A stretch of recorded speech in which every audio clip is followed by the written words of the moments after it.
The ancient Egyptians wrote a complete manual for what happens after you die. It told you exactly what to say, what to do, where to go, step by step. This was the Egyptian Book of the Dead, and it was deadly serious. If you said the wrong thing in the afterlife, your soul was destroyed forever. No second chance. Today we follow her through the complete Egyptian afterlife. Every chamber, every test,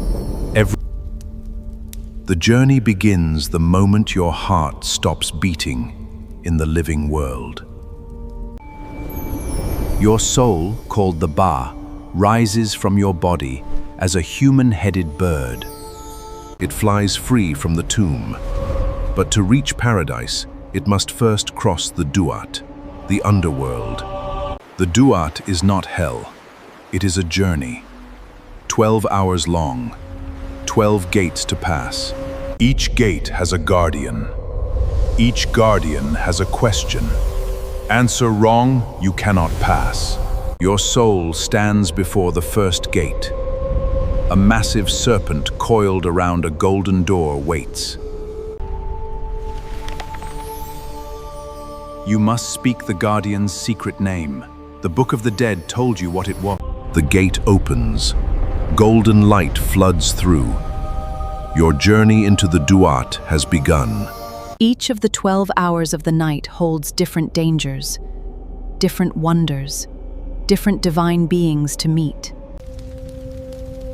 In the third hour, your soul reaches the lake of fire. Only the righteous may cross it. The righteous soul passes through the flames unharmed. This is Egyptian divine justice. In the fifth hour, you reach the cave of Sokar, the darkest place in the Duat. Here Ra himself, the sun god, must pass through every single night to bring dawn. Every night Ra dies. Every dawn Ra is reborn. The Egyptian cosmos runs on this cycle. In the seventh hour, Apophis attacks, the chaos serpent who wants to devour the sun. Every night, the gods of the solar bark fight Apophis back. Every single night, without fail. Your soul watches this cosmic battle as it passes through the seventh hour. Awestruck.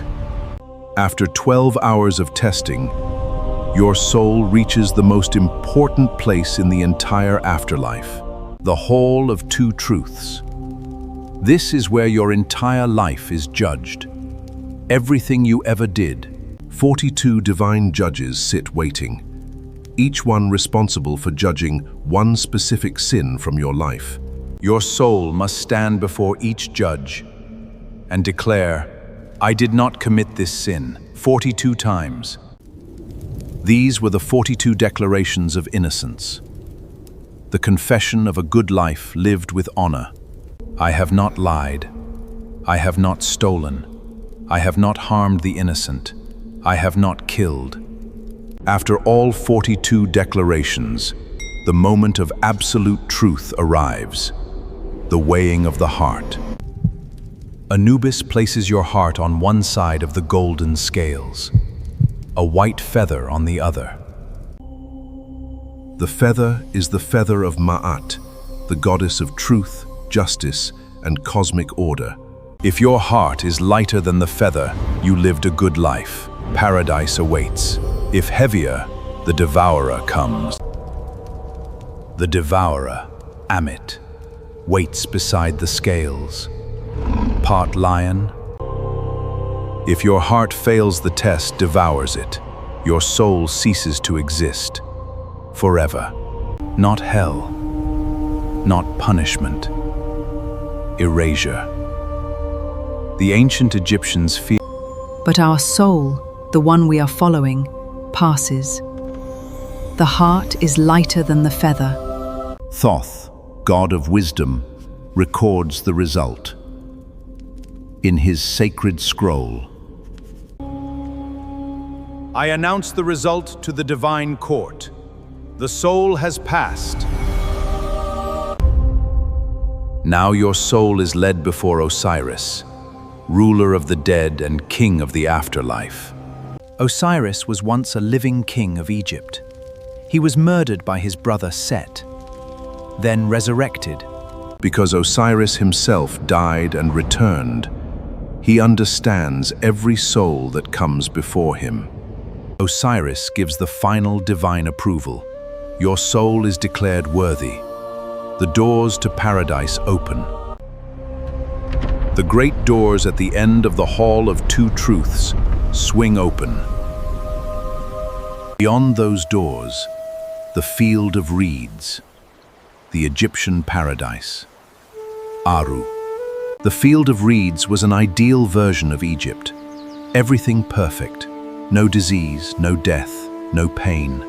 You would farm the fields, sail the divine Nile, feast with your ancestors, live eternally in joy.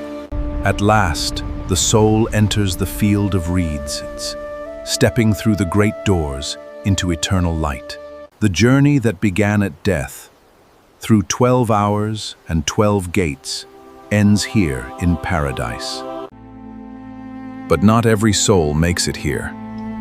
Some carry hearts too heavy with regret and wrongdoing. The Egyptians believed your daily choices on earth directly determined your eternal fate.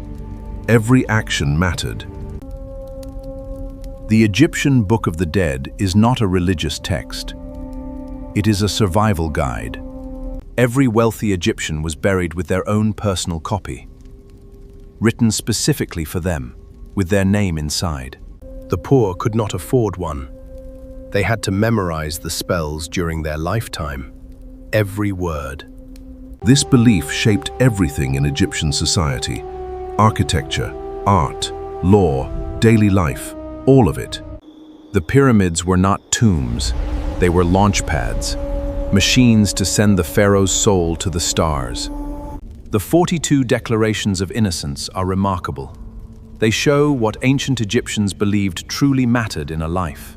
Not power, not wealth, not how many temples you built, but how you treated the people around you. 3,000 years before modern ethics, the Egyptians codified exactly how a good human being should live.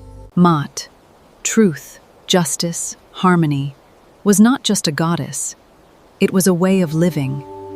Every Egyptian woke each morning knowing, "Today, I am building the heart I will be judged by." That idea, that your daily choices define your eternal self, has never left human thinking. The Book of the Dead was discovered in 1842 by German archaeologist Carl Richard Lepsius. Over 200 known spells exist in different versions. No two books of the dead are identical. Some spells allowed you to transform into animals to navigate the underworld. A falcon, a lotus, a snake. Spell 125, the weighing of the heart, is the most important text ever written in Egypt.